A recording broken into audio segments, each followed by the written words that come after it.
Before there were clocks, before hands swept across numbered faces or digits glowed softly in the dark, human life unfolded within a slower pattern. Time was present, yet it was not divided. It was sensed rather than counted. The rising of the sun, the cooling of the air at dusk, and the gradual turning of the seasons formed a quiet framework around daily existence. For early humans, the day began with light. The horizon would brighten in pale shades of gray and rose, and gradually the shapes of trees, stones, and distant hills would come into view. This slow illumination marked the beginning of activity. There was no need to name the hour. The sky itself provided the signal. When the sun climbed higher, warmth followed. Shadows shortened beneath the body. The position of light in the sky became an informal guide. It was enough to know whether the sun was low, high, or beginning to descend. This knowledge came naturally through observation, repeated day after day, year after year. As evening approached, colors deepened, the air shifted, birds quieted, the sun sank below the horizon, and darkness expanded without interruption from artificial light. Night arrived fully. For most of human history, darkness was nearly complete, interrupted only by firelight, moonlight, and the scattered glow of stars. Sleep was not measured in hours. It was shaped by the length of darkness. People rested when it became too dim to continue their work. They rose when light returned. In many environments, sleep followed a biphasic pattern. Individuals might sleep for several hours after nightfall, wake for a period of quiet activity near midnight, and then return to rest until dawn. This rhythm required no clock. It emerged from the interplay between human biology and the surrounding world. The human body contains its own internal timekeeper. Long before mechanical devices, there existed the circadian rhythm, a cycle of roughly 24 hours governed by the brain's suprachiasmatic nucleus. This small cluster of neurons responds to light signals received through the eyes. When daylight fades, the body begins to release melatonin. When morning light returns, production slows. In this way, early humans lived in close alignment with a biological clock that required no calibration. Seasonal changes also influenced rest. In winter months, nights grew longer. Sleep extended accordingly. In summer, daylight lingered, and waking hours stretched. The shift was gradual. There was no abrupt adjustment. The body adapted slowly, as it had evolved to do. The stars provided orientation, but not precision. Ancient people studied the sky carefully. They recognized recurring constellations. They learned which stars rose at certain times of the year. The night sky became a vast, rotating map. Yet even this celestial knowledge did not divide the night into equal segments. It described patterns rather than minutes. In early agrarian societies, time remained fluid. Farmers rose with dawn and returned indoors after dusk.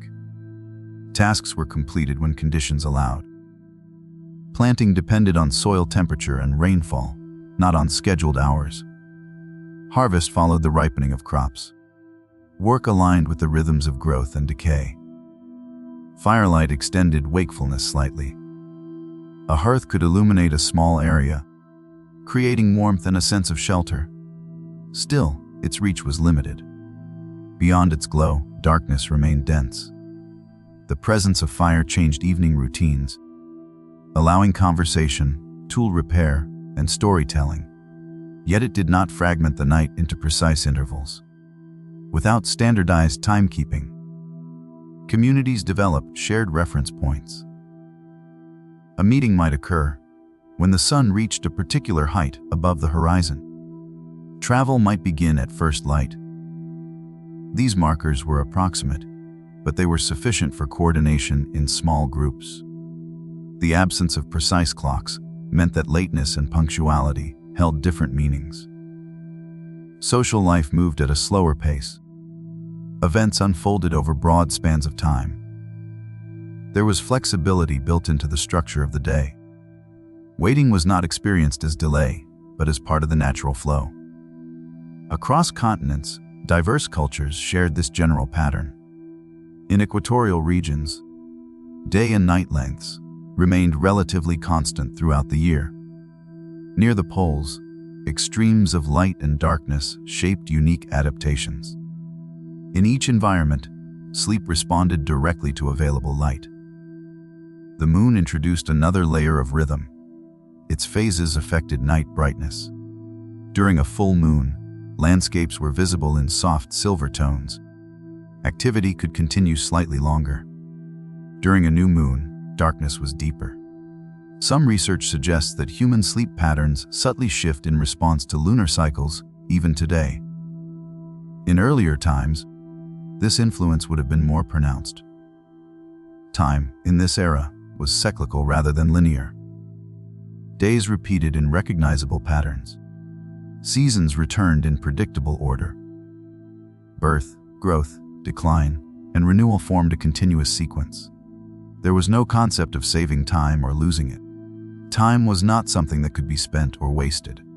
It simply passed.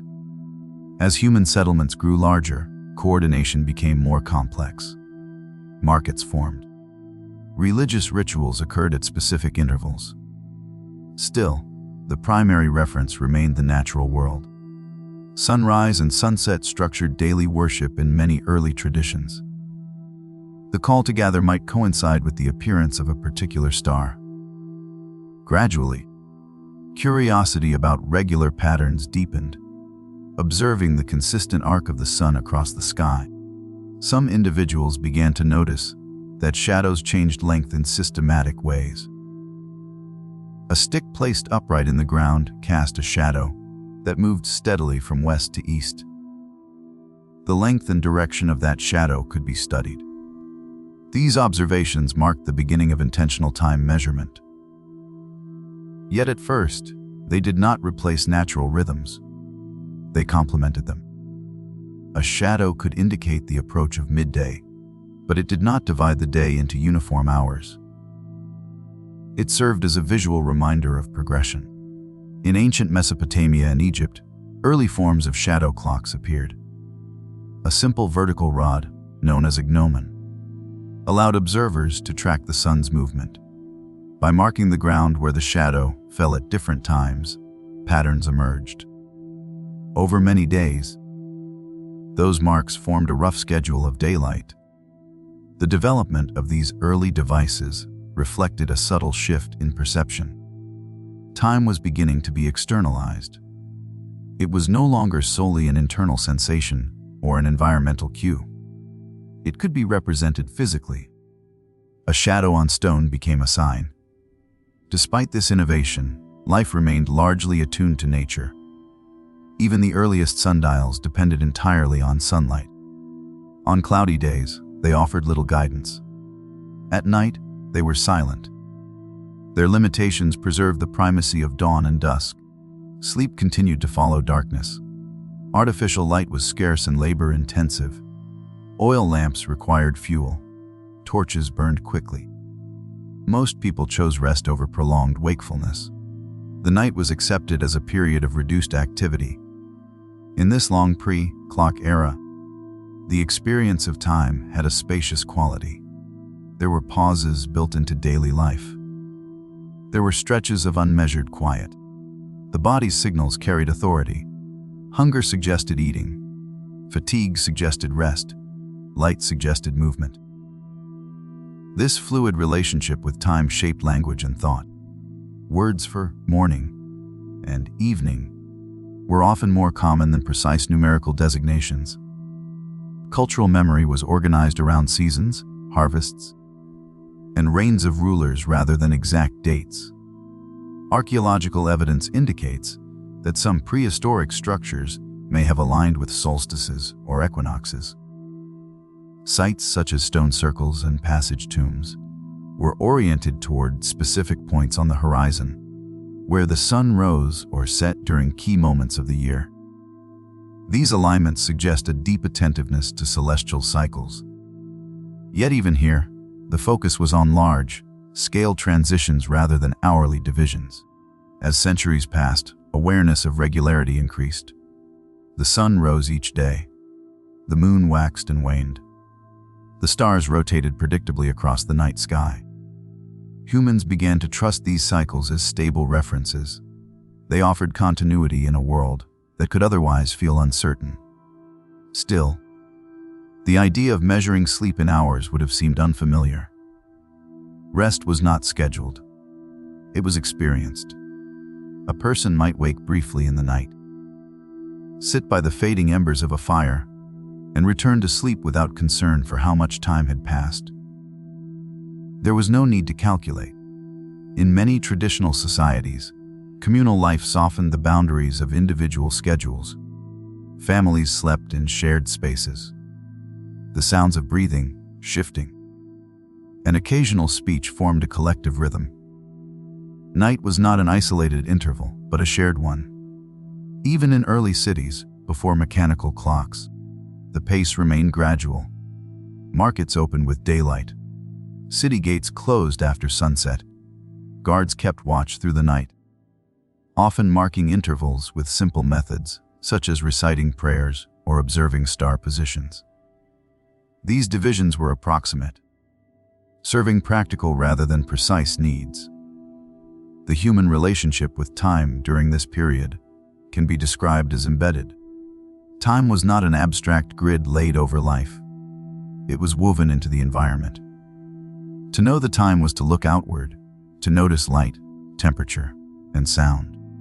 This embedded experience shaped sleep in ways that modern societies sometimes struggle to recall.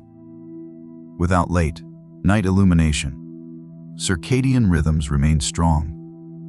Melatonin rose naturally after sunset.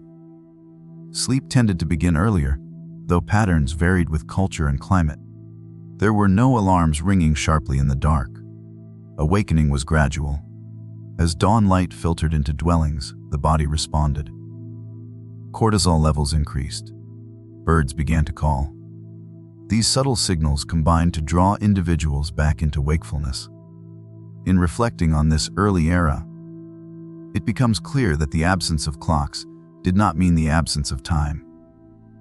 Rather, time was perceived through cycles and transitions.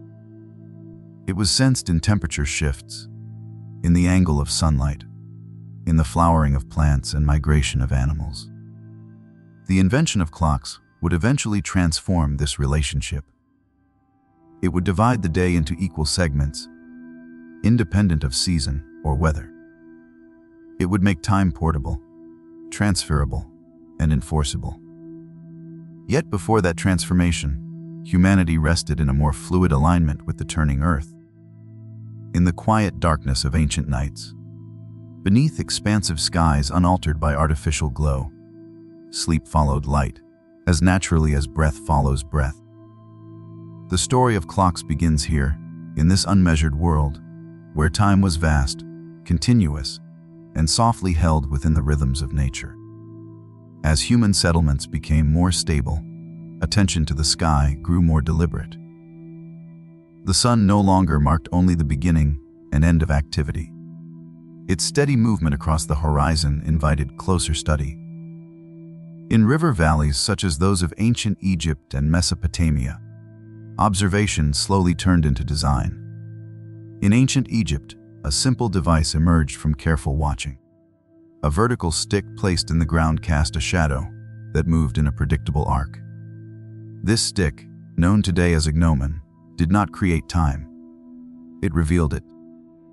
By noting where the shadow fell at different points in the day, observers could begin to divide daylight into portions. At first, these divisions were uneven. Early systems often separated the day into segments that varied with the seasons. Summer daylight was longer. Winter daylight was shorter. The hours expanded and contracted accordingly. Time was still tied closely to the sun's presence. Over generations, Egyptian timekeepers refined these tools. They developed shadow clocks with marked scales. Some were L-shaped instruments laid flat on the ground. with raised bars casting shadows along calibrated surfaces. These devices allowed for more consistent measurement during specific parts of the day.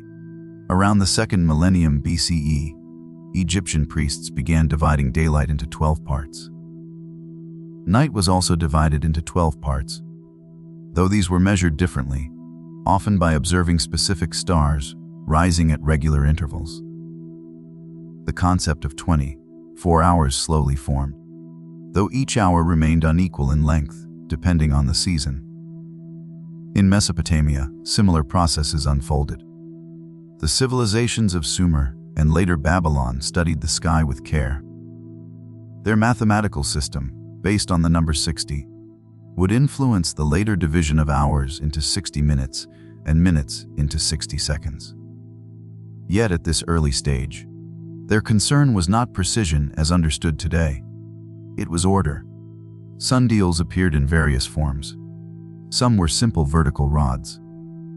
Others were more carefully constructed stone instruments. In each case, the movement of a shadow became a visible sign of the sun's steady progression. These devices were often placed in open spaces, near temples or public buildings. Their location mattered. Time was becoming a shared reference, not merely a personal sensation. When a shadow reached a certain mark, a ritual might begin. When it crossed another, work might pause. The effect on daily life was gradual. No sudden transformation occurred. Farmers still responded to weather. Craftsmen still worked according to light. Yet a new layer of structure began to overlay natural rhythms. In religious contexts, measured time supported regularity. In Egypt, temple rituals were performed at designated hours. Priests relied on shadow devices during the day and star clocks at night to maintain consistency. The gods were honored according to a schedule that could now be observed more precisely. This practice introduced a subtle shift in perception. The day was no longer simply bright or dim.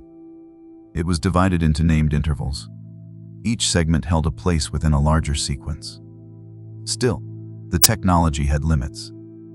Sundials functioned only when the sun was visible. Clouds interrupted accuracy. Night rendered them inactive. Seasonal variation continued to stretch and compress hours. The connection to natural cycles remained strong. Yet the idea of equal division began to take root.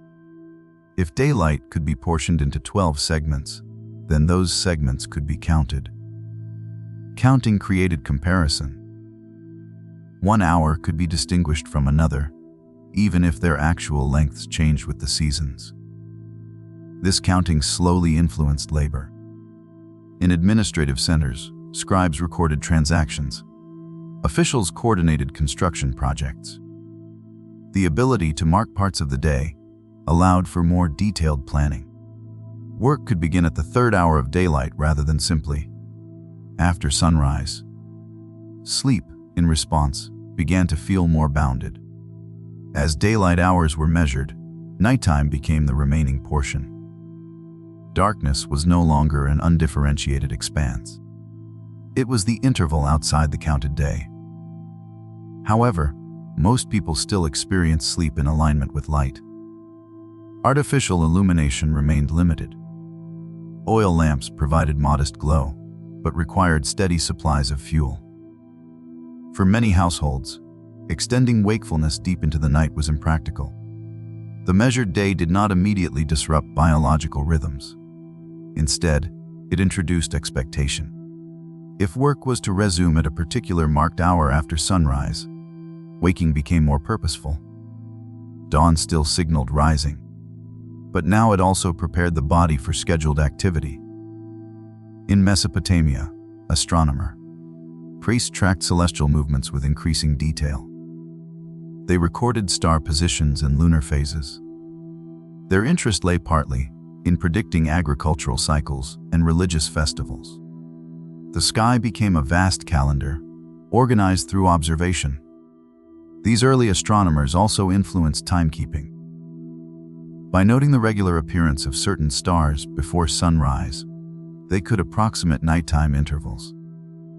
This practice complemented sundials, filling gaps left by darkness. Gradually, societies grew accustomed to referencing these divisions. The day could be spoken of in parts. Agreements could be tied to specific segments. Collective activity gained a subtle framework. Yet the experience of time remained anchored to visible change. A shadow lengthening across stone was tangible. It connected measurement to the physical world. There was no hidden mechanism ticking within a sealed case. The movement was transparent. The technology required patience. Observers had to look. They had to compare the shadow's position with engraved lines. The process encouraged stillness rather than urgency. In this period, timekeeping was a communal act. A sundial in a public square allowed many to see the same progression. There was little sense of private time.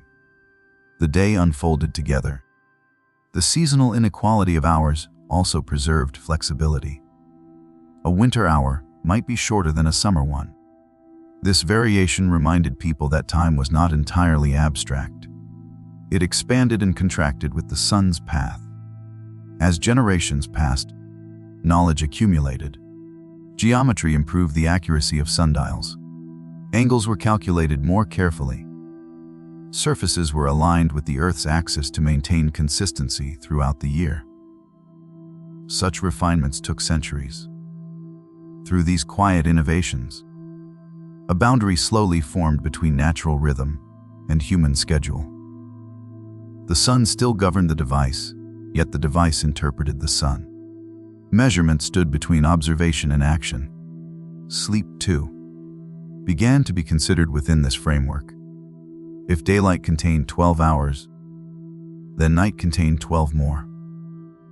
Rest was no longer simply the dark period. It was the span after the 12th hour of day and before the first hour of morning. This conceptual clarity did not change how bodies functioned. Melatonin still rose with fading light. The circadian cycle remained rooted in biology. Yet language shifted. One could speak of sleeping for several hours, even if those hours varied in length across seasons. In Egypt and Mesopotamia, the earliest timekeeping devices did not impose strict discipline. They offered reference.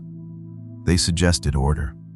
The deeper transformation would come much later, when time could be measured independent of sunlight. For now, the sundial remained an instrument of quiet alignment. It translated the Earth's rotation into shadow and stone. It brought daylight into clearer segments without severing its connection to the sky. As evening approached, the shadow lengthened and eventually disappeared. The sundial fell silent. Darkness reclaimed its continuity. People withdrew indoors. Lamps flickered softly. Conversation slowed.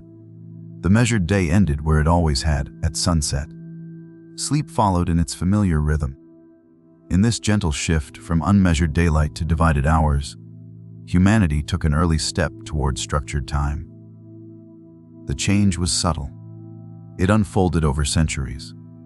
Natural cycles still guided life, yet a framework had begun to form. The sun moved as it always had, steady and unhurried.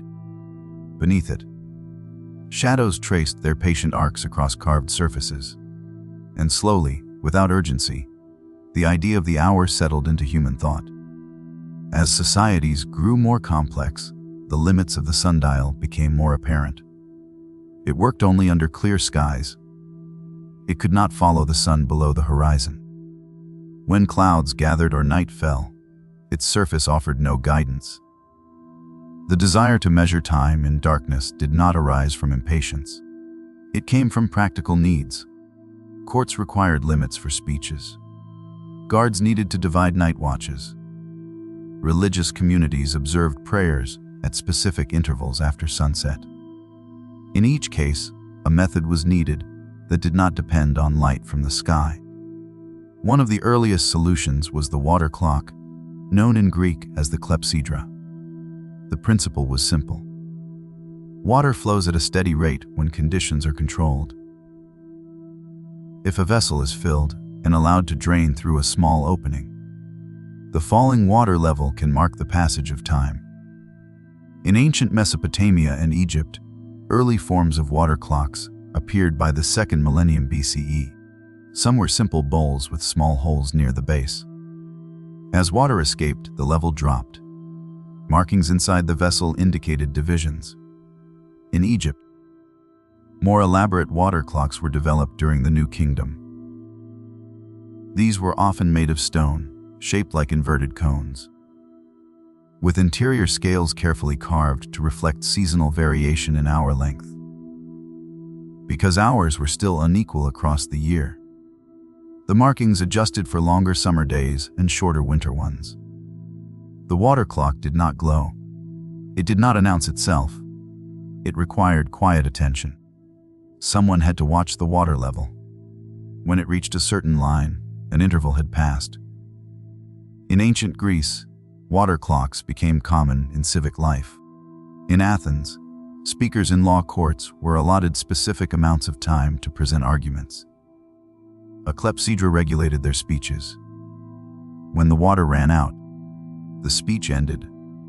Time became something visible in motion. This practice shaped a new awareness. Words were measured against a flowing resource. Time could now be used up.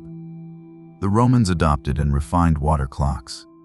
Engineers improved the mechanisms, adding float regulators and gears in some later designs to maintain steadier flow. Public water clocks were placed in forums. They offered reference even after sunset.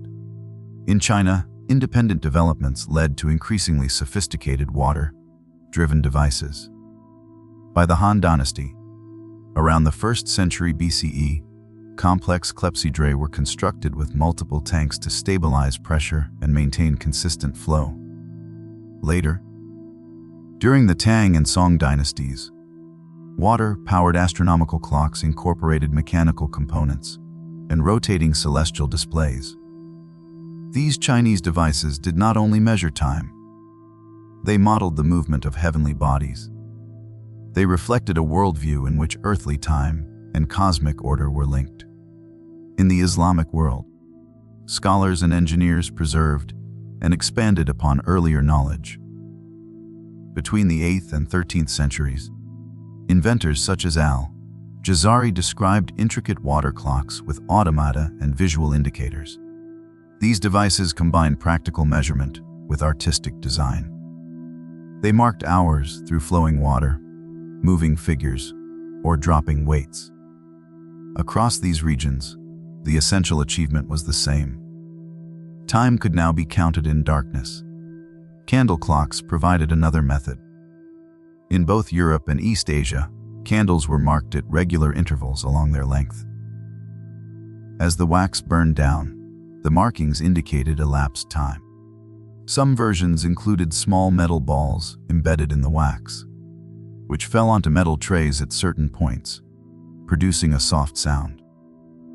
The principle was again steady consumption. A resource diminished at a roughly predictable rate. The change could be observed without sunlight.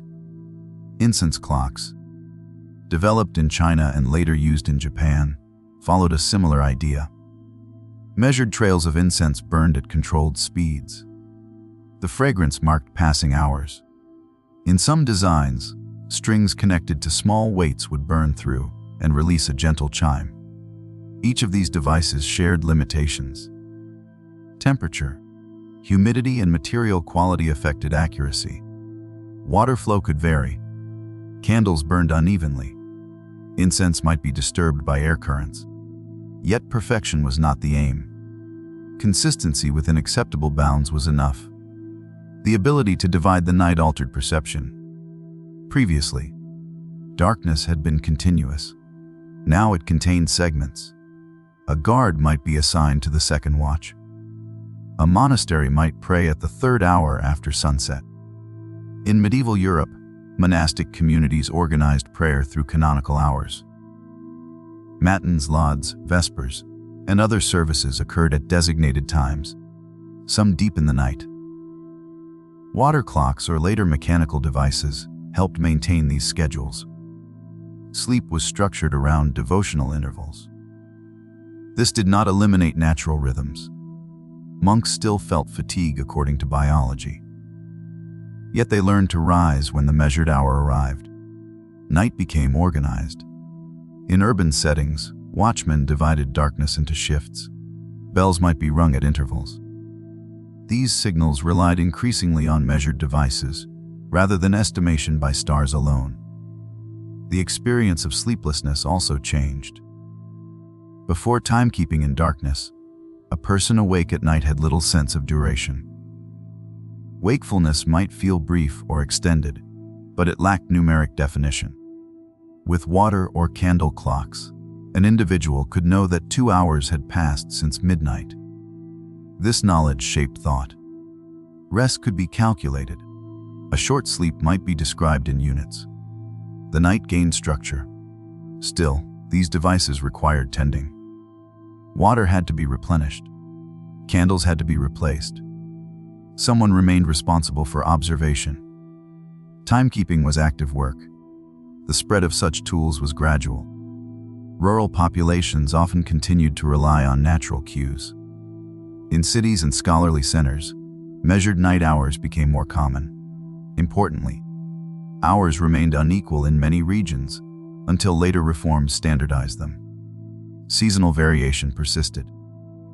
A winter night hour was longer than a summer one in systems that divided darkness into 12 equal parts, regardless of length.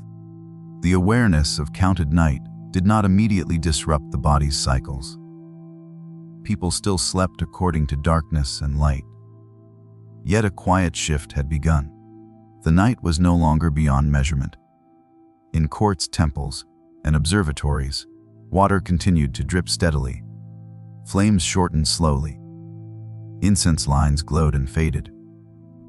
The passing of time became audible in drops and faint chimes. It became visible in descending water and melting wax. These were gentle sounds. Soft movements. They did not hurry the night. They marked it. As methods improved, attention to precision increased. Engineers experimented with regulating flow. They adjusted hole sizes. They introduced floats to maintain pressure. Each refinement reduced variability slightly. Yet even the most advanced water clock remained tied to physical processes that could shift. Absolute uniformity was not yet attainable. Sleep in this era existed between two worlds. It was still governed by circadian rhythm and seasonal change. At the same time, it was increasingly referenced against measured intervals. A monk waking for nocturnal prayer knew which hour he rose. A Roman advocate knew how long he had spoken. A Chinese astronomer could track star positions against calibrated time. Darkness was no longer uncounted. And still, outside cities and temples, many nights remained quiet and unmeasured. Villages settled into rest after sunset. Fires dimmed. Bodies followed familiar cycles. Water dripped in distant chambers. Candles burned in enclosed rooms. Incense traced thin lines of smoke upward. The world turned steadily beneath the stars. In the soft persistence of flowing water and fading flame, humanity continued its careful effort to understand duration. The night, once seamless, now held gentle divisions. And as these divisions settled into custom, the sense of time grew a little more defined. Though still patient, still slow, still guided by the quiet rotation of the earth beneath the dark. By the late Middle Ages, a new kind of device began to appear in European towns. It did not depend on flowing water or burning wax. It did not require clear skies. It operated through weights, gears, and controlled release of stored energy. These were the first large mechanical clocks. The earliest examples emerged in the 13th and early 14th centuries, in regions such as northern Italy, France, and England. They were installed high in church towers or civic buildings. Their mechanisms were heavy and made of iron. Large stones or metal weights hung from ropes. As gravity pulled the weights downward, gears turned. At the heart of these early clocks was a regulating mechanism known as the verge escapement. It allowed energy from the descending weight to be released in controlled increments. Each release produced a steady, repeating motion. This motion could drive a hammer that struck a bell. These clocks did not usually have faces with hands, at least not at first. Their primary function was to sound the hour. When the mechanism completed a cycle, a bell rang. The sound carried across fields and narrow streets. For the first time, an entire town could hear the same hour at the same moment. Before this, timekeeping had often been local and visual. A sundial had to be seen. A water clock had to be watched. Now, time could be heard. The bell did not ask to be consulted. It arrived in the air. In monastic communities, mechanical clocks gradually supplemented older methods used to regulate prayer. The canonical hours had long structured monastic life. Now, instead of relying solely on observation or manual devices, a clock could signal matins before dawn, prime at first light, and vespers in the evening. The sound created consistency. It reduced uncertainty. Even in winter darkness, the bell announced the appointed time. In towns, labor patterns also began to align with these public signals. Markets opened at certain hours. Workshops began their activity when morning bells rang. Curfews could be announced at night by a final toll. The clock tower stood above daily life, visible and audible. It became a symbol of order. Accuracy by modern standards was limited. Early mechanical clocks could drift by significant amounts over days. They required frequent adjustment, often by comparing them with sundials. Yet even with imperfections, they offered a regular pulse. Unlike earlier devices, mechanical clocks divided time into equal hours throughout the year. Seasonal inequality began to fade. A winter hour matched a summer hour in duration. This standardization marked a quiet but important change. Time was becoming uniform. The equal hour did not stretch with daylight. It did not compress with long nights. It was fixed. This shift influenced perception. People began to think of the day as a sequence of 24 identical units. The body, however, continued to respond to light and temperature. Sleep slowly felt the effect of this new order. If morning bells rang at a consistent hour regardless of season, rising became linked to a mechanical signal rather than solely to dawn light.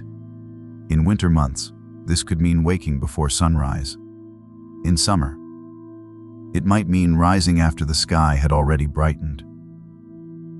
Biological cues were still present, but they were joined by an external command. The bell was impartial. It did not adjust for individual fatigue. It did not account for a restless night. It marked the hour with the same tone each day. Over time, this shared rhythm fostered coordination. Craftsmen could arrange meetings more precisely. Town councils could convene at designated times. Public life grew more synchronized. The mechanical clock also introduced maintenance as a regular necessity. Clockmakers emerged as skilled specialists. They adjusted escapements, repaired gears, and ensured weights were properly wound. The community depended on their careful work. As the 14th and 15th centuries progressed, clock faces with single hands became more common. These hands indicated the hour, but not the minute. Precision to the nearest hour was sufficient for most purposes. The visual face complemented the audible bell. One could glance upward in a public square and see the position of the hand. The dial presented time as a circle, repeating endlessly. This circular representation reinforced continuity. Hours returned in steady rotation. There was no visible beginning or end. For those living within earshot of a tower clock, the day gained a distinct structure. Bells marked morning, midday, evening. In some towns, additional signals divided the day further. Night watches became more regulated. Guards changed shifts according to the clock's toll. Urban security grew more systematic. The relationship between individual sleep and communal expectation tightened. A person might prefer to rise later during cold months, yet the bell called consistently. Work contracts and guild rules often specified hours of labor. This did not erase natural rhythms entirely. Candlelight still limited evening activity for many households. Yet the mechanical clock exerted gentle pressure. The concept of punctuality slowly took root. Arriving after the bell had rung meant being late. This idea would deepen in later centuries. In the medieval period, it remained flexible by modern standards. Still, the foundation was laid. The mechanical clock's presence altered the soundscape. Instead of relying only on church bells for worship or alarm, the regular tolling of hours became part of daily awareness. The sound could be comforting in its predictability. Each strike affirmed continuity. Another hour had passed. In agricultural regions, reliance on daylight remained strong. Farmers could not harvest in darkness simply because the clock indicated morning. Yet market schedules and transport increasingly followed mechanical time. By the 16th century, improvements such as the addition of minute hands began to appear in some regions, though widespread minute precision came later. The progression toward finer divisions continued gradually. Through all of this, sleep adjusted quietly. Bedtimes were still influenced by sunset and fuel availability, but waking times became more consistent in communities with prominent clocks. A shared temporal framework overlaid individual cycles. The bell's sound did not eliminate the body's signals. It coexisted with them. Sometimes it aligned with natural waking. At other times, it preceded it. The medieval mechanical clock did not create urgency in the modern sense. Its pace was slow. Its mechanism ticked at a measured rate, yet its authority was steady. It represented a new stage in the externalization of time. No longer dependent on sun, water, or flame, time was now driven by gravity and metal. The earth continued to rotate as it always had. Days lengthened and shortened with the seasons. Inside towers, gears turned at a constant rhythm. In narrow streets below, people listened. Morning bells drifted across rooftops. Evening tolls echoed softly over fields. Sleep began to bend, just slightly, toward this shared sound.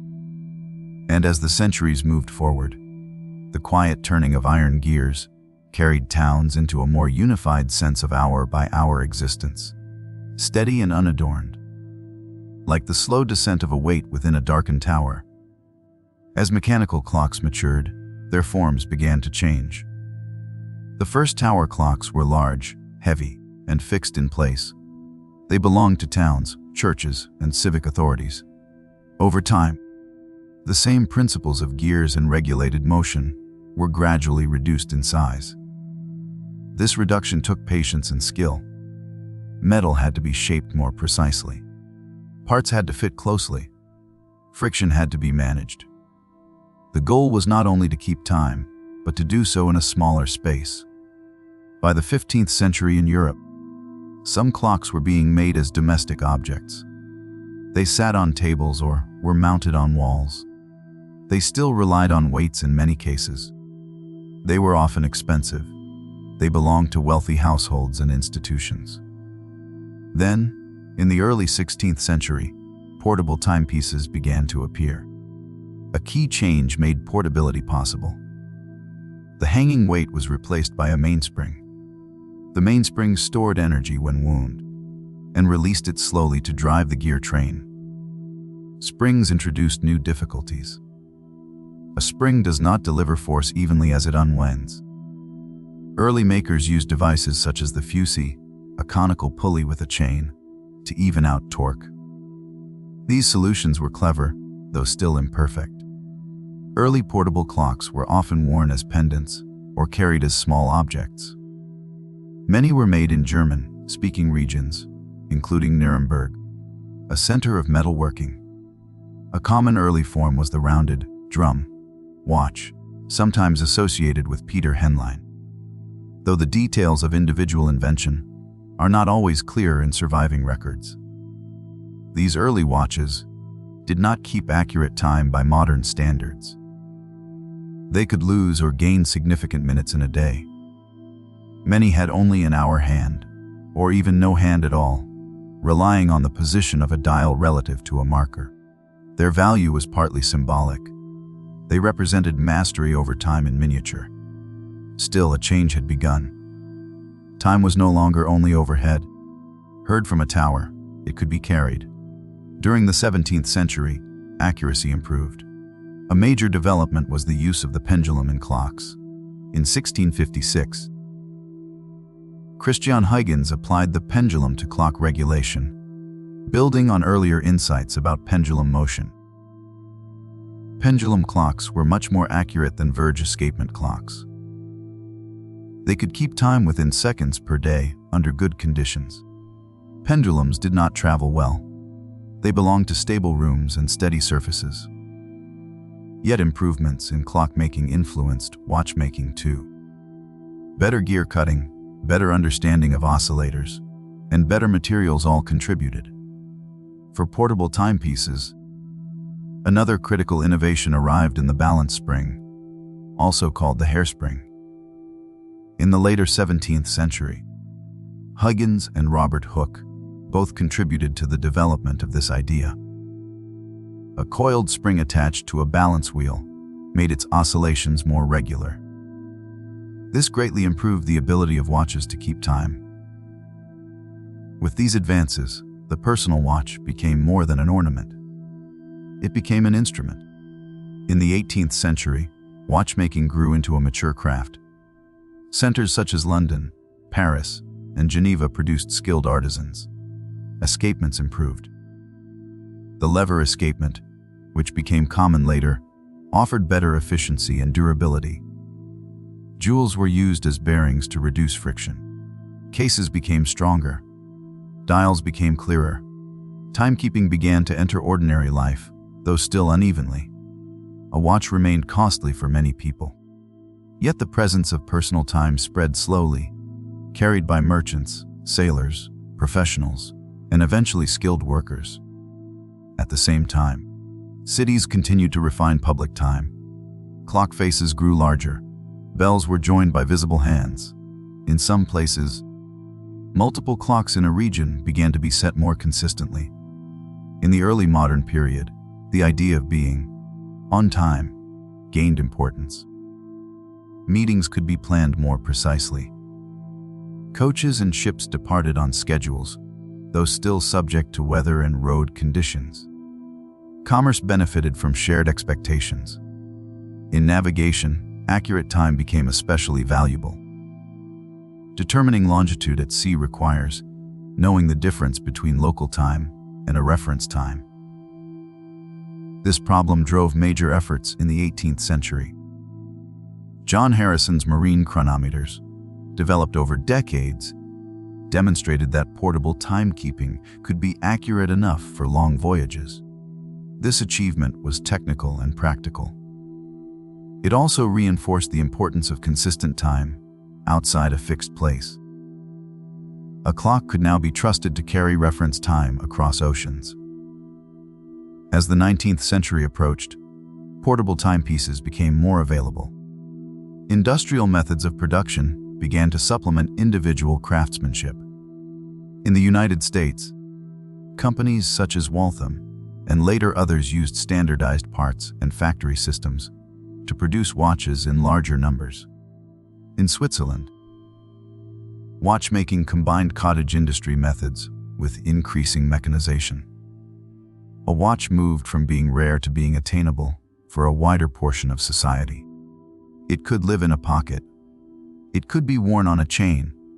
It could be held in the hand and consulted quietly. This portability changed the relationship between individuals and time. The hour no longer required a bell or a tower. It could be checked in private. A person could measure their own delay. The sound of time also changed. The tick of a watch was small and near. It was not a public announcement. It was a steady presence. Then came the Industrial Revolution, and with it, a stronger demand for coordination. Factories depended on synchronized labor. Machines and workers had to begin together. Shifts were set. Breaks were timed. Wages could be tied to hours. In many industrial towns, factory whistles and bells marked the start and end of work. These signals echoed the older tower bells, but their purpose was different. They were less about communal ritual and more about production schedules. Railways added another layer. Trains required precise timetables. In Britain and other countries, the need for consistent railway scheduling contributed to the adoption of standardized time. Before this, local solar time varied from town to town.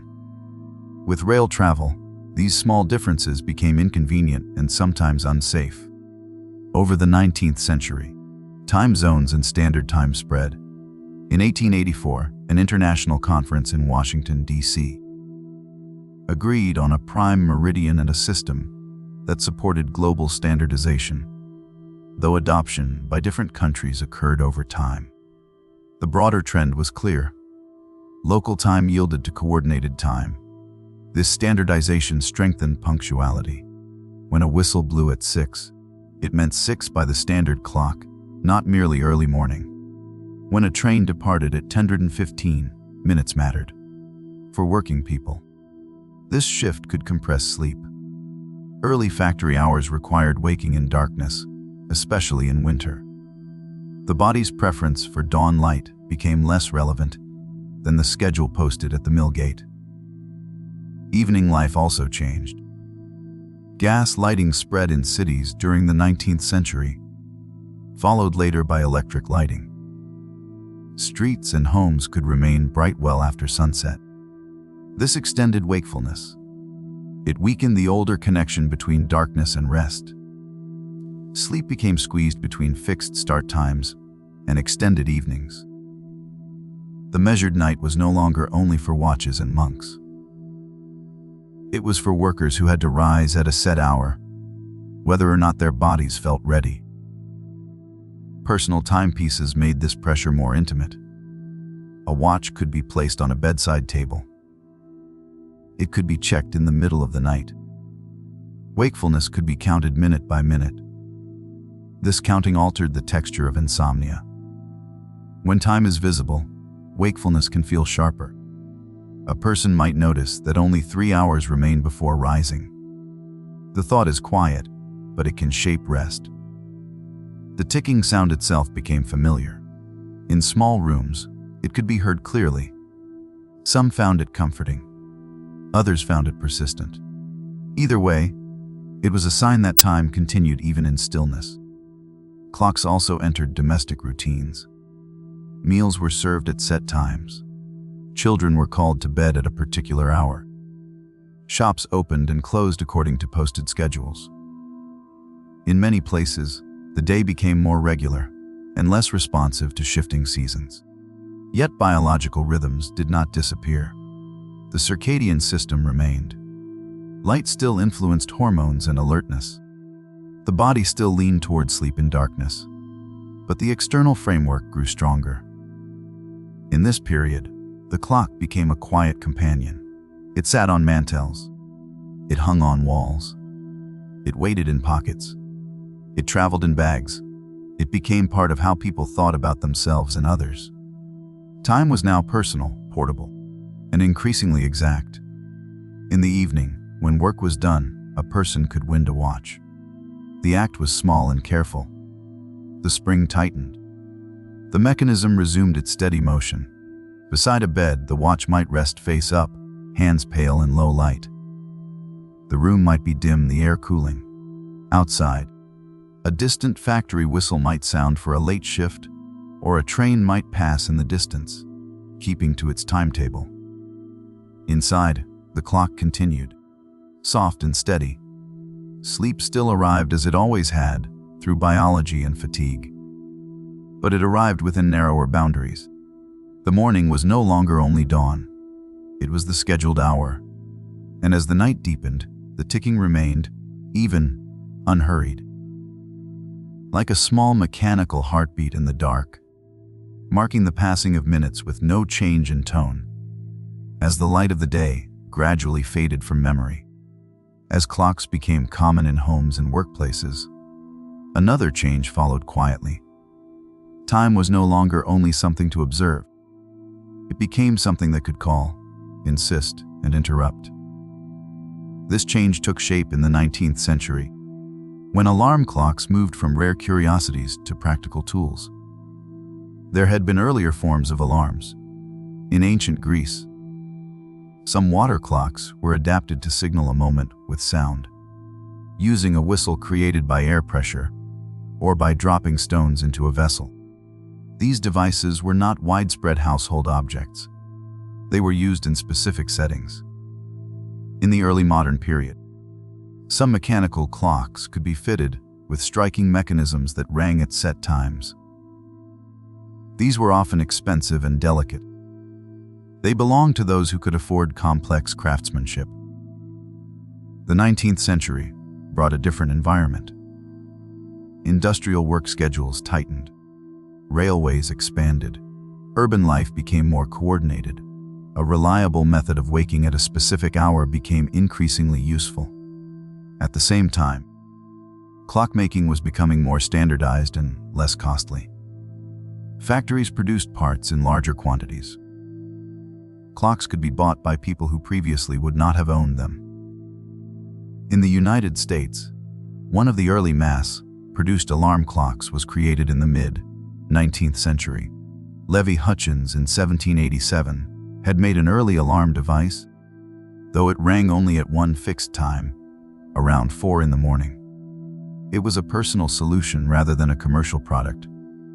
Later, in the 1840s, Antoine Ridier in France patented a mechanical alarm clock that could be set to different times. Over the following decades, manufacturers developed more practical designs for wider sale. These devices were still simple. A spring-driven clockwork mechanism kept time. A separate mechanism could be armed to trigger at a chosen hour. When the hand reached that point, the alarm released and a bell rang. The effect on morning was subtle at first, then more pronounced. In earlier eras, waking often came through light, sound, and gradual change. A room brightened slowly. Birds called. Household activity began in soft stages. An alarm introduced a different signal. It arrived at a chosen moment. It did not depend on dawn. It did not wait for the body's readiness. It was timed. The new morning sound was not a church bell heard from afar. It was close. It came from within the room. It could not easily be ignored. As these clocks spread, waking became more enforceable. A worker could rise at the same hour year-round. A student could wake before winter sunrise. A shopkeeper could open at the posted time, even if the sky was still dim. This change overlapped with another important shift: the standardization of time across regions. Before railways, local time was often determined by the sun. Noon was the moment the sun reached its highest point in the local sky. Because the Earth is round, noon occurred at slightly different moments in towns, separated by distance east or west. The difference was small, but it existed.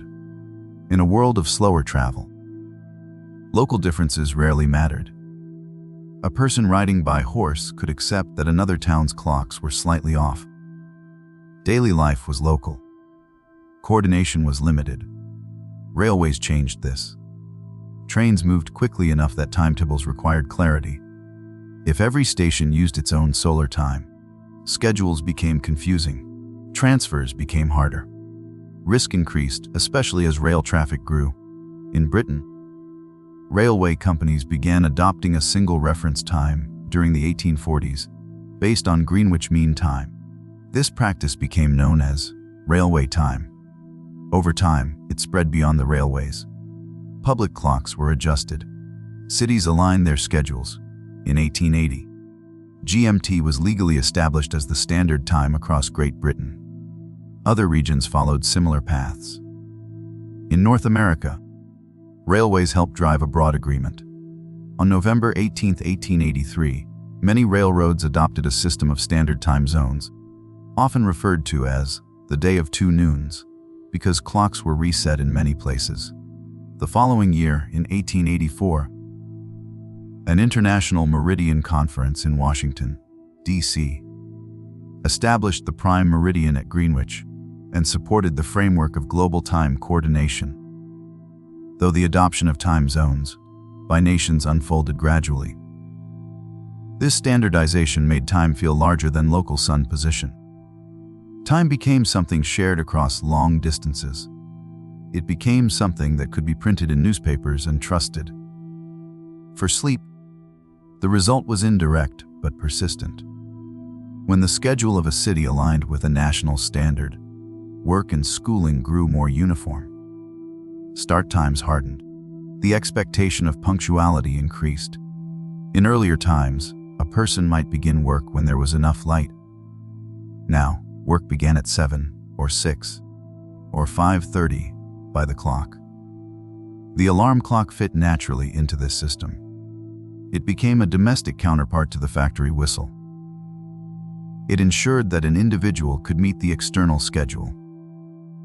This also changed how people thought about the night. If a person knew they had to wake at a precise hour, the evening could be counted backward. One might calculate how many hours remained for rest. The bed became linked to arithmetic. If the alarm was set for 5, and it was now 10, then there were 7 hours available if sleep came easily. When sleep did not come, the clock could feel more present. A person awake at midnight could glance at the dial and see that only 5 hours remained. This knowledge could be quiet, yet it could affect calmness. The presence of an alarm also changed the moment of waking itself. Dawn light enters slowly. The body can move toward wakefulness in stages. Temperature rises slightly. The brain shifts its chemistry. Eyes open and close. The transition can be gentle. An alarm interrupts. It does not wait for the final stages of sleep to finish. It may wake a person from deep sleep. It may cut across a dream. The sound can be sharp. The body reacts quickly. Over time, people adapt. The nervous system learns that a certain sound means immediate action. The association forms even before waking. Some people begin to stir just before the alarm rings, as the body anticipates the signal. This anticipation can influence sleep quality. It can create a low level of readiness in the final hours of the night. For some, it is barely noticed. For others, it shapes the texture of rest. Alarm clocks also made waking more individual. A church bell woke a town together. A household alarm could wake one person for an early shift, while others remained asleep. Families began to experience mornings at different times within the same home. In many industrial households, staggered waking became common. One person rose for an early factory shift. Another rose later for different work. Children rose for school. The alarm became part of these layered routines. As electric technology spread later in the 19th century and into the early 20th, alarms became easier to manage. Electric clocks reduced the need for winding. Eventually, radio alarms and later digital devices joined the lineage. Yet the core idea remained the same: a chosen sound at a chosen time. The 19th century alarm clock was usually mechanical. Its bell was driven by springs. It was often placed near the bed so it could be heard clearly. In some cases, it had to be turned off by hand, requiring movement. This physical requirement reinforced waking. The psychology of sleep shifted gently in response. Sleep was no longer simply the dark period before dawn. It was the interval before the alarm. The morning was no longer the sky brightening. It was the set time. Standardized time zones strengthened this pattern. When the city clock and the factory clock and the home clock all matched, the schedule became more consistent. The day could be coordinated across distances. The individual was asked to match it. Still, the human body remained what it had always been. It preferred regularity. It responded to light. It carried its own circadian rhythm. Yet now it had to negotiate with external signals. In the quiet of late night, a person might lie in bed with the alarm set, the hands moving steadily toward the chosen moment. The room might be dark and still. Outside, streetlights might glow, and distant rail lines might carry late trains moving by timetable. Inside, the mechanism waited. The night, once measured only by stars and later by dripping water, was now framed by a promise. A sound would arrive. It would arrive whether or not the sleeper was ready. And in that simple certainty, mornings changed. They became less gradual, more decided. The light of dawn still came, slowly, as it always had. But beside it, in many rooms, there was another kind of sunrise, made of gears and bells, waiting in the dark, patient and exact, counting down the final minutes of sleep with a quiet motion that did not pause. As the 20th century began, mechanical clocks had reached a high level of refinement. Pendulums were carefully tuned. Balance springs were adjusted with care. Skilled makers could produce clocks that lost only a few seconds per day. For most daily purposes, this was sufficient. Yet science was moving into smaller scales. Physics was exploring electricity, magnetism, and the behavior of atoms. In this environment, a new kind of timekeeper emerged. The first step came with quartz. Quartz is a crystalline form of silicon dioxide. When cut in a specific shape and subjected to an electric field, it vibrates at a very stable frequency. This effect, known as the piezoelectric effect, was discovered in 1880 by Jacques and Pierre Curie. The practical application to timekeeping came later. In the 1920s, engineers developed the first quartz clocks. Warren Marrison and J.W. Horton at Bell Telephone Laboratories built one of the early examples in 1927. Instead of relying on a swinging pendulum or rotating balance wheel, the clock used the steady oscillation of a quartz crystal. When electricity passes through the crystal, it vibrates thousands of times per second. Electronic circuits count these vibrations and convert them into seconds, minutes, and hours. Quartz clocks were far more accurate than most mechanical clocks. They could drift by only a few seconds per month. They were also less sensitive to changes in temperature and position than pendulums. At first, quartz clocks were large laboratory instruments. Over time, improvements in electronics allowed them to shrink. By the mid-20th century, quartz wristwatches became possible. In 1969, Seiko introduced one of the first commercial quartz wristwatches, marking the beginning of widespread adoption. Quartz timekeeping gradually replaced mechanical watches for many people. It was less expensive to produce in large numbers. It required less maintenance. It kept steadier time. Accuracy improved quietly. A watch that lost several minutes per week would have been accepted in earlier centuries. Now, a watch that lost several seconds per month was considered normal. Yet even quartz was not the final step. In the same century, physicists were studying the structure of atoms. They observed that atoms emit or absorb electromagnetic radiation at specific frequencies when their electrons change energy levels. These frequencies are extremely stable. If one could build a device that measured time based on atomic transitions, then timekeeping could be anchored to a fundamental property of matter.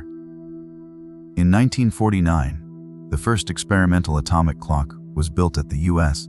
National Bureau of Standards. It used ammonia molecules. Soon after, in 1955, Louis Essen and Jack Perry at the National Physical Laboratory in the United Kingdom constructed the first practical cesium atomic clock.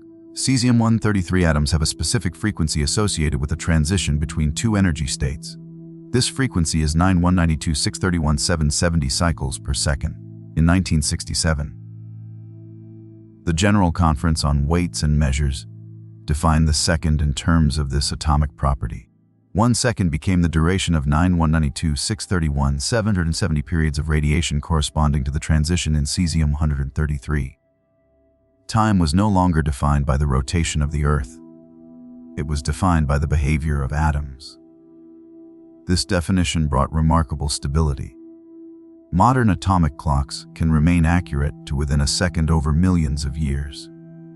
Newer types, such as optical lattice clocks, promise even greater precision. Though cesium standards remain the official basis for the second, atomic timekeeping underlies many systems that are now taken for granted. Global Positioning System satellites carry atomic clocks on board. Precise timing allows receivers on Earth to calculate position by comparing signals from multiple satellites. Without accurate time, navigation errors would grow rapidly. Digital communication networks also depend on synchronized time. Data packets move across continents in fractions of a second. Financial markets timestamp transactions precisely. Power grids coordinate frequency across regions. These systems require consistency. They depend on clocks that agree not only within a city, but across the globe. International Atomic Time, known as TAI, is calculated by averaging the readings of many atomic clocks worldwide. Coordinated Universal Time, or UTC, is based on atomic time, but adjusted occasionally with leap seconds to remain aligned, in a general sense, with the Earth's slowing rotation. The difference between Earth rotation time and atomic time reflects a deeper shift. For most of history, time was tied directly to the planet's movement. Noon was when the sun reached its highest point. Now, the second is defined by atoms, and the day is adjusted to match. Precision has moved from the sky to the laboratory. For ordinary life, this extraordinary accuracy may seem distant. A digital clock on a bedside table does not reveal the cesium transitions behind it. Yet its steady numbers are synchronized, often through radio signals or internet connections, to atomic standards. The morning alarm now rings according to vibrations counted billions of times per second. The contrast with earlier eras is quiet but clear. Once, people rose with dawn light spreading across fields.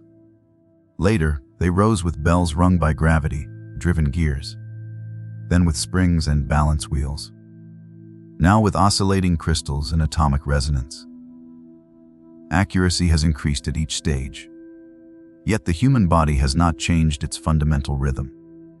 The circadian cycle still follows a pattern close to 24 hours influenced by light exposure. Hormones still rise and fall gradually. Sleep stages still unfold in repeating cycles of approximately 90 minutes. The precision of atomic clocks does not alter the need for rest. It does not change the structure of dreams. Still, nearly perfect time shapes expectation. Meetings begin at exact minutes. Messages are sent and received instantly. Deadlines are marked down to the second. There is little ambiguity left in the official hour. In earlier centuries, a few minutes difference between clocks was normal. Today, devices across continents can agree within fractions of a second. This agreement supports modern life. It allows navigation, communication, and research. It keeps aircraft separated in the sky and data flowing in orderly streams. At the same time, the contrast with dawn-based living grows wider.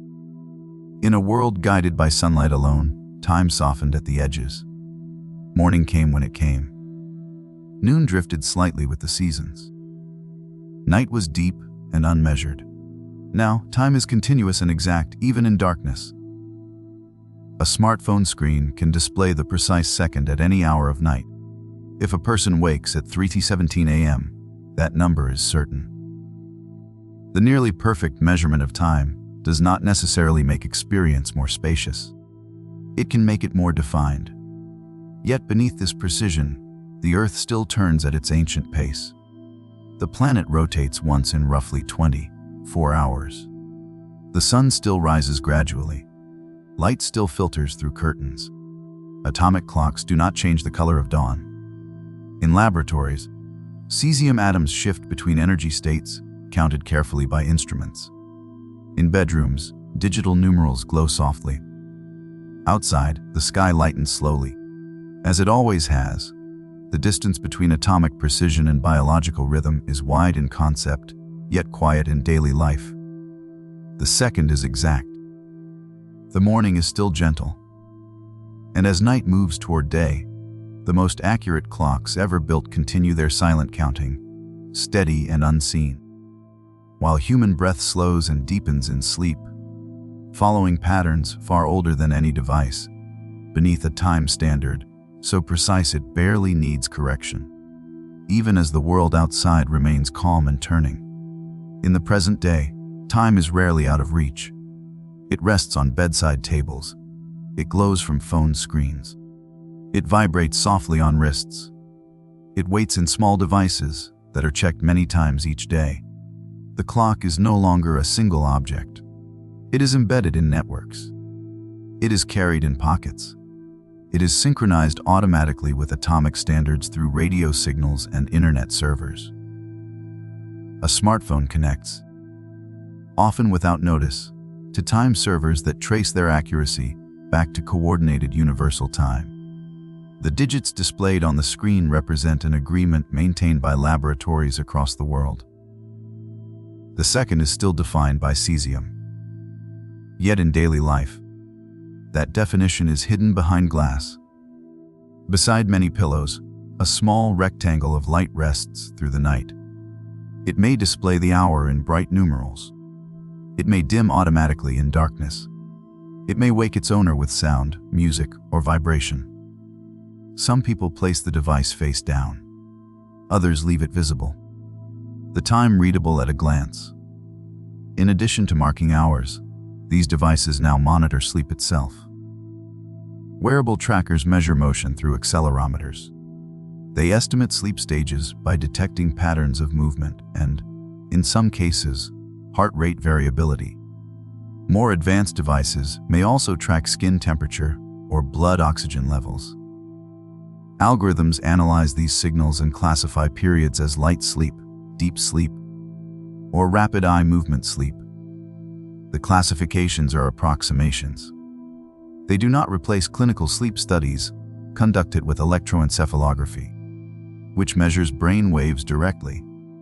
Yet they provide a sense of structure. In the morning, a summary appears. It may state that 7 hours and 12 minutes were spent in bed. It may estimate that 1 hour was deep sleep. It may assign a score. Sleep becomes data. This is a new layer in the evolution of timekeeping. The clock no longer only measures external duration. It measures internal states. The night, once uncounted, then divided into hours, is now divided into sleep cycles. Some devices offer recommendations. They suggest ideal bedtimes based on desired wake times. They encourage consistency. They may remind users to begin winding down at a certain hour. The intention is often health. Modern research has clarified many aspects of sleep biology. Regular sleep schedules support stable circadian rhythms. Adequate sleep duration supports cognitive function, immune health, and emotional balance. Light exposure in the morning helps anchor the internal clock. Technology can assist with awareness. It can show patterns over weeks and months. It can reveal how late meals or irregular bedtimes correlate with restlessness. At the same time, the presence of constant measurement can influence experience. If a person wakes briefly at night and checks the time, the number is exact. If a wearable reports that only 45 minutes of deep sleep occurred, that figure may shape perception of the day ahead. The clock has become analytical. The glow of a screen in darkness, is different from the soft silver of moonlight. It is steady and bright. It can stimulate alertness if viewed too long, because light, especially in the blue spectrum, can suppress melatonin production. Many devices now offer night modes that reduce blue light in recognition of this effect. Even so, the screen remains a portal to schedules, messages, and global time. Time zones still divide the planet. Coordinated universal time still governs satellites and networks. Atomic clocks still mark seconds in laboratories. Yet sleep remains biological. The human circadian rhythm averages slightly longer than 24 hours in the absence of light cues. It is reset daily by exposure to daylight, especially in the morning. Hormones rise and fall in predictable patterns. Body temperature follows a cycle. Sleep pressure builds gradually through waking hours as adenosine accumulates in the brain. No device changes these processes. A wearable may estimate when rapid eye movement sleep occurs, but the dreaming brain follows its own sequence, shaped by neural circuits that evolved long before gears or crystals. The paradox is gentle. Timekeeping has reached extraordinary precision. Devices across continents agree within fractions of a second. Satellites orbit Earth guided by atomic oscillations. Financial transactions are time-stamped in milliseconds. Yet sleep still unfolds in cycles of approximately 90 minutes. It still responds to light and darkness. It still softens consciousness gradually. From shadows on stone to water flowing in bowls. From bells in towers to ticking beside the bed. From vibrating crystals to oscillating atoms. Each step has brought greater exactness.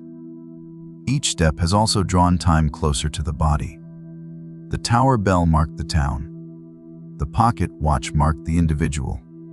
The alarm clock marked the morning. The wearable now marks the night itself. In this progression, rest has been gently reshaped.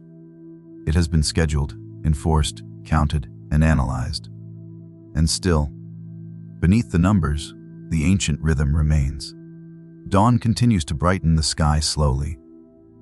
Even in cities lit through the night, there is a change in tone when morning approaches. Birds adjust their calls. Air shifts in temperature.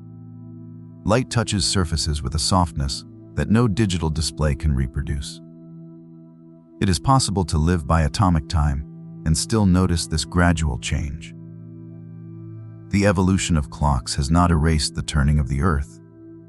It has overlaid it with layers of precision. Perhaps rest exists somewhere between them. Precision can coordinate societies. It can guide planes safely across oceans. It can align networks and navigation systems. Slower rhythms can guide the body. The quiet question is not whether precision is useful. It clearly is. The question is how it is held. A clock can be a tool. It can also become a presence that narrows attention. In earlier centuries, the night was measured by stars and silence. Later, by dripping water. Then by ticking springs. Now by silent oscillations counted in circuits. Through all of this, sleep has remained a return to something older than measurement. As the screen dims and the room grows darker, the numbers matter less. Breathing slows. Muscles release tension. Thoughts become less distinct. Outside, the planet turns at its steady pace. Inside, the body follows patterns written long before the first shadow was traced on stone. The clocks continue their quiet work, exact and unwavering. And somewhere within that precision, there is still space for the softer rhythm of night. Arriving without hurry, like the gradual fading of light at the end of a long, measured day. And now, as the long arc of measured time settles into stillness, there is nothing more to count. The clocks will continue their quiet work through the night. The atoms will vibrate. The seconds will pass. But you do not need to follow them. You can let the numbers soften. Let the schedules rest. Let the precise edges of the day fade into something slower and older. Beyond every device and every standard, there is still the gentle rhythm of breath. There is still the slow turning of the earth beneath the dark sky. May your sleep be steady. May your rest be deep and unhurried. If you found comfort in this quiet journey through time, you are welcome to subscribe to the channel. More calm explorations will follow, each one unfolding at the same unhurried pace. For now, the night is here. Good night.